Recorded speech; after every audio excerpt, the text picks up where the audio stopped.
Tired of the same old online world, Ethereum is building a brand new one.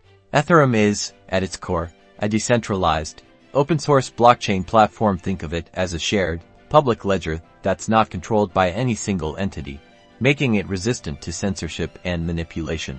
What really sets Ethereum apart is its ability to run smart contracts. These are self-executing agreements written in code and stored on the blockchain.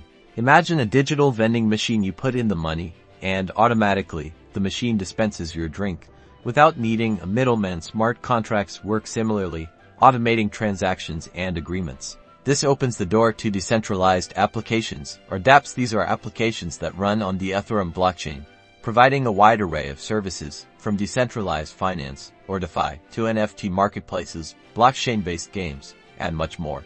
Ethereum isn't just a cryptocurrency, it's a platform for innovation. It allows developers to build and deploy a whole new generation of applications, transforming how we interact with technology and each other. So, while it started with cryptocurrency, Ethereum is revolutionizing the possibilities, one smart contract, and one dApp at a time. And be sure to like and subscribe for more deep dives into the world of blockchain.